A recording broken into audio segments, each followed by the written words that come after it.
नमस्कार दोस्तों, मैं कहानीकार पेश करता हूँ आपके सामने एक प्रेरक कहानी। एक लड़की विवाह करके अपने ससुराल में आई। ससुराल में एक तो उसका पति था, एक सास थी और एक दादी सास थी। वहाँ आकर उस लड़की ने देखा कि दादी सास का बड़ा अपमान और तिरस्कार हो रहा है। छोटी सास उनको ठोकर मार देती और गाली दे देती। यह देखकर उस लड़की को बड़ा बुरा लगा, दया भी बहुत आई।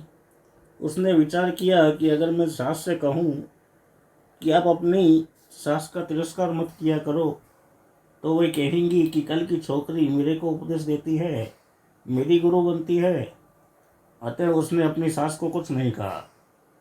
उन्होंने एक उपाय सोचा। वह रोज़ काम धंधा करके अपनी दादी सास के पास जाकर बैठ जाती, उनके पैर दबाती। जब वहाँ ज़्यादा देर तक बैठने लगी तो यह उसकी सास को सुहाया नहीं।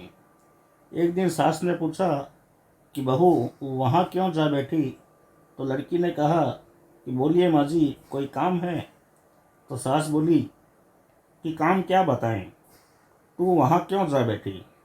लड़की ने बोला कि मेरे पिताजी ने कहा था कि जवान लड़कों के साथ तो कभी बैठना ही नहीं है, और जवान लड़कियों के साथ भी बैठकर क्या करेगी? घर में जो भी बड़े बूढ़े हों उनके पास बैठना, उनसे शिक्षा लेना। हमारे घर में सबसे बूढ़ी यही हैं जिसके पास मैं बैठूं। मेरे पिताजी ने यह भी कहा था कि वहाँ हमारे घर के रिवाज नहीं चलेंगे, वहाँ तो तेरे ससुराल की रिवाज ही चलेगी।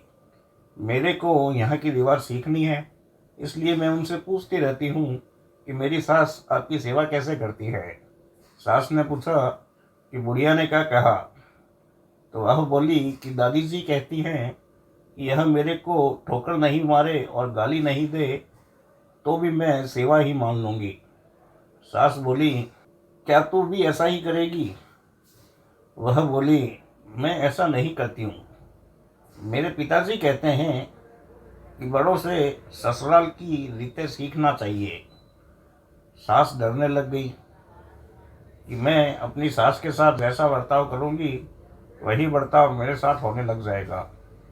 एक जगह कोने में ठीकरी इकट्ठी की हुई पड़ी थी। सास ने पूछा, बहू, ये ठीकरी क्यों इकट्ठी करके रखी हुई है? लड़की ने कहा कि आप दादी जी को ठीकरी में ही भोजन दिया करती है ना, इसलिए मैंने पहले से ही जमा कर ली। तू मेरे को ठीकरी में भोजन देगी क्या? मेरे पिताजी ने कहा कि तेरे को वहाँ की रीतें पता चल जाएगी। तो सास ने कहा कि ये रीतें थोड़ी ही है। तो बहू बोली, तो आप ठीकरी में रोटी क्यों देती हो? सास बोली कि अब थाली कौन मांजेगा? तो बहू बोली कि थाली मैं मांज दूंगी।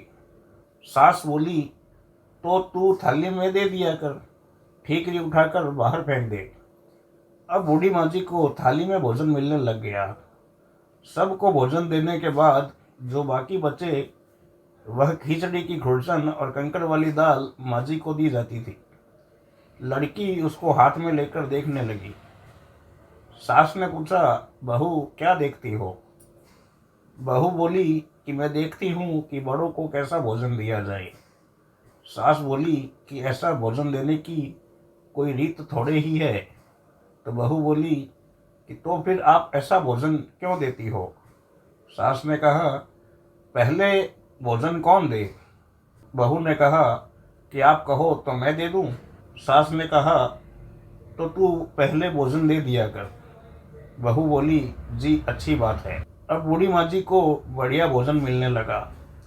रसोई बनते ही वह लड़की ताज़ी खिचड़ी, ताज़ा फुल्का और दाल साग ले जाकर दादी जी को दे देती। माँ जी तो मन ही मन आशीर्वाद देने लगी। माँ जी दिन भर खटिया पे पड़ी रहती थी। खटिया टूटी हुई थी, उसमें बंदरबार की तरह मूंछ नीचे की ओर लटकी रहती थी। लड़की उस खटिया को देख रही थी। सास बोली, बहू क्या देखती हो? बहू बोली कि मैं देखती हूँ कि बड़ों को कैसी खाट दी जाए। तो सास बोली, ऐसी खाट थोड़ी ही दी जाती है, यह तो बस टूट जाने से ऐसी हो गई। तो बहू ने कहा, तो आप दूसरी क्यों नहीं बिछाती? सास ने कहा, तू बिछा दे दूसरी। तो बहू ने कहा, आप आज्ञा दो तो दूसरी खाट बिछा दूं। अब माँ जी के लिए निवाड़ लाकर खाट बिछा दी गई। एक दिन कपड़े धोते समय वह लड़की माँ जी के कपड़े देखने लगी। कपड़े छलनी हो रहे थे। सास ने पूछा, क्या देखती हो बहू? बहू बोली कि देखती हूँ कि बूढ़ों को कैसा कपड़ा दिया जाए। सास बोली, फिर वही बात, कपड़ा ऐसा थोड़े ही दिया जाता है, यह तो पुराना होने पर ऐसा हो जाता है। तो बहू बोली, फिर वही कपड़ा रहने दें क्या?